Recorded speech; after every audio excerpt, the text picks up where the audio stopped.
Welcome friends. சிறுகடிக்கு ஆசை சீரியலில் பார்த்தோம் அப்படின்னா ரோகிணிக்கு முத்து அவரோட காரை விற்றுட்டு ஆட்டோ தான் ஓட்டுறாரு அப்படின்ற உண்மை தெரிய வந்துடுது. இந்த விஷயத்தை எப்படியாவது வீட்டில் இருக்கவங்ககிட்ட சொல்லி பிரச்சனை ஆக்கிடணும் அப்படின்னு முடிவு பண்ணுறாங்க. விஜயாட்ட போட்டு கொடுக்குறாங்க.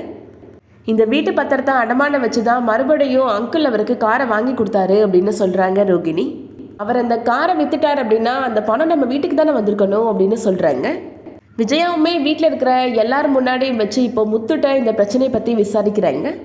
ஏன் முத்து இதை பற்றி ஒரு வார்த்தை கூட என்கிட்ட சொல்லலை அப்படின்னு அண்ணாமலையுமே கேட்டுட்ருக்கிறாரு. சிட்டி கூட நடந்த பிரச்சனையை பற்றி சொல்கிறாரு முத்து. எனக்கு வேறு வழி தெரியலப்பா, அதனால தான் காரை விற்றுட்டேன்ப்பா அப்படின்னு சொல்கிறாரு. என் வீட்டு பத்திரத்தை அடமான வச்சு தான் காரை வாங்கி கொடுத்தாரப்பா, அது யாருக்குமே தெரியாமல் நீ எப்படி விற்கலாம் அப்படின்னு கேட்டுட்ருக்குறாங்க விஜயா. அந்த பணம் நம்ம வீட்டுக்கு தான் சேர வேண்டியது அப்படின்னு சொல்கிறாங்க. இங்கே நிற்கிறானே மனோஜ், இவன் எங்கள் அப்பா பணம் 27 லட்சத்தை கொண்டுட்டு ஓடி போனான் அப்படின்னு சொல்கிறாரு முத்து.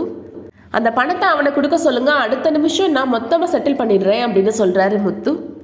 நான் காரை வித்துட்டேன்ற உண்மையை இந்த பார்லர் அம்மா தான் போட்டு கொடுத்துச்சா அப்படின்னு கேட்குறாரு முத்து. நான் ஒன்றும் பொய் சொல்லலைல்ல, உண்மையை தானே சொன்னேன் அப்படின்னு சொல்கிறாங்க ரோகிணி. முத்து கோபப்பட்டு இந்த பார்லர் அம்மா மட்டும் பொய்யே சொல்ல மாட்டாங்களா அப்படின்னு கேட்க போகிறாரு. உங்களுக்கு ஒரு உண்மை தெரியுமாமா, விஜயா பியூட்டி வேர்ல்டு அப்படின்னு உங்கள் பேரில் ஒரு பார்லர் வச்சிருக்கிறேன்னு பொய் சொல்லிட்டு இந்த அம்மா தெரியுது அப்படின்னு சொல்ல போகிறாரு முத்து. தேவையில்லாமல் நீ எதுக்கிட்ட பொய் சொல்கிற, அந்த மாதிரிலாம் ரோகிணி பண்ண மாட்டா அப்படின்னு ரோகிணிக்கு வழக்கம் போல் சப்போர்ட் பண்ணி பேசுகிறாங்க விஜயா. நான் சொன்னால் நீங்கள் நம்ப மாட்டேங்கன்னு எனக்கு நல்லாவே தெரியும் அப்படின்னு சொல்லிட்டு அவர் கையில் இருக்கிற ஃபோட்டோவை காமிக்கிறாரு முத்து. அதில் என்ன போர்டு இருக்குது, விஜயா பியூட்டி வேர்ல்டுனா இருக்குது, க்ரீன் பிராண்ட் அப்படின்னு போர்டு இருக்குது பார்த்தீங்களா அப்படின்னு கேட்குறாரு.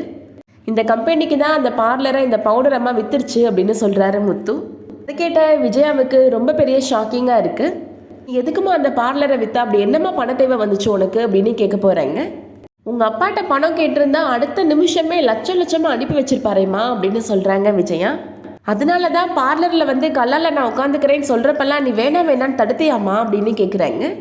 நம்ம முத்துவை மாட்டி விடலான்னு பார்த்தா எல்லார் முன்னாடியும் அவன் நம்மளை மாட்டி விட்டுட்டானே, இப்போ என்ன சொல்லி சமாளிக்கிறது அப்படின்னு ரோகிணி யோசிச்சுட்டு இருக்கிறாங்க.